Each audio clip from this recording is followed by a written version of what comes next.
All right, everybody, so here we have them. We have a Launchpad Pro, we have a Machine Studio, and right here we have Machine Mk3. This is by no means a complete review of Machine Mk3. It's more like a comparison, so it kind of addresses people who already know a little bit about Machine. So let's have a look, first of all, how everything looks like, what's similar and where the differences are. And the best thing to do that is to give you a flyover. So I'm going to detach the camera here. That's right, I'm going to detach it. I'm going to detach it, and we're going to go do a flyover. All right, let's look at this new toy here. Let's look at that. Let's look at that, and let's look at Machine Studio here. Now, this is in MIDI controller mode because you can only have one instance at a time. But the good thing is I lit up all the buttons. So look at the array of buttons you have in Machine Mk3, in Machine Studio. Why am I saying Machine Mk3? Great, right? All right, so you have a lot of dedicated stuff going on, including this controller here, which I really like. This is, again, it's in MIDI mode. And the pads here, I'll show you later some MPC pads comparisons. Now, these pads are a little bit bigger, a little bit shallower. They're not as deep as these pads here. Excuse me, right? But they're a little bit wider because they cut down on the space in between. Anyways, I'm going to show you now all the buttons that we have. And the way to do that is I'm going to switch on the instances here. And you can do this in the software, you can do this on the hardware, and you can do this on the software. So I'm going to switch over. And so now we have all the buttons lit. It's pretty cool.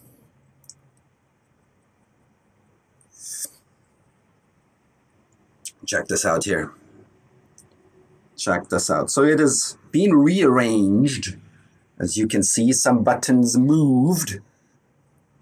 And if that's better or worse, I think the workflow is going to show that. I haven't had time to really work with it for a good 48 hours or so and to see what really flies better. But somebody put some thought into it, right? Somebody says, hey, let's change this up a little bit. Is this more for finger drummers and this is more for producers like it originally was? Might very well be.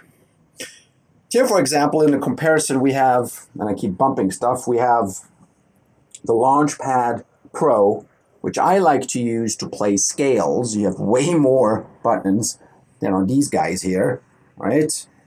Way more. So for playing actual melodies, this is still better. 16 note is not going to cut it, but the combination is where the magic is. You don't have to have one brush for everything. These are just brushes if you want. So again, what I like here, this section here, we have a volume, a swing button, like it was in Machine Mk1, had a dedicated swing knob that people used to hit accidentally, but it came back. So this is good. You don't have to get into the macro button anymore. Note repeat. We have something here which I really like, is you can switch between chords, keyboard, step, and pad mode very quickly, which isn't really addressed in Machine Studio because that's a feature that came after that, right? So you have to hit Shift keyboard and so forth, and then you'll have it on the displays, which are very, very good actually. And I don't think the new displays are much better. I was hoping for some OLED. Instead it just looks a little bit more contrasty here because it's a black background. But these are very good. They're not like on a modern smartphone. They could be bigger, in my opinion. There's a lot of things that could be done differently. But, what's really nice about Machine Mk3 is that it's lighter, it's smaller, and it has, I'm not even going to talk about this, but it has an audio interface and headphone output and input and all of that. This makes it a standalone travel unit. No chance with that. You need a power supply for this, and you need an audio interface. So perhaps this is a studio version in the studio, right, with the big jog wheel here, and perhaps this as a machine micro replacement, right? So I'm thinking both might have a function, you know. Is that overkill? Yes, probably. If you would have to have one, just one piece, it would probably be this.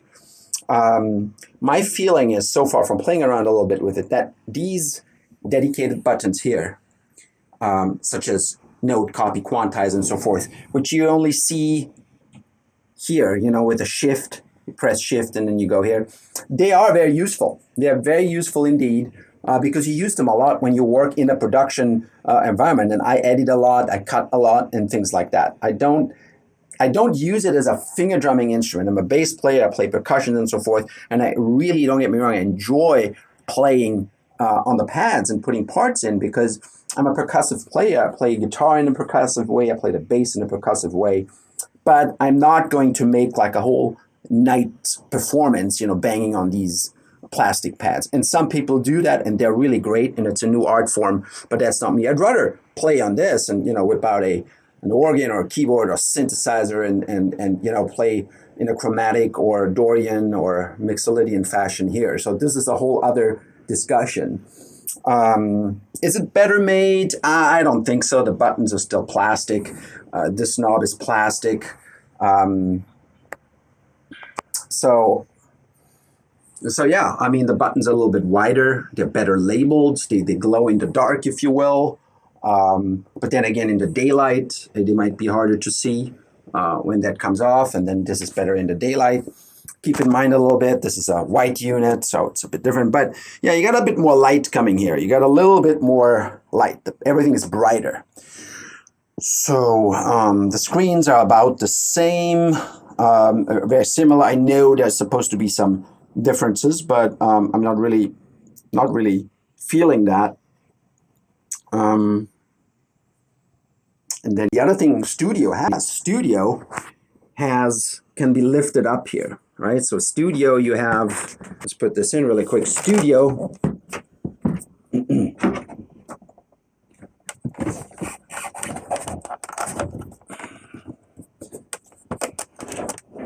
this elevated workflow is pretty cool, whereas Maschine Mk3 stays flat, completely flat. Here's my setup, by the way.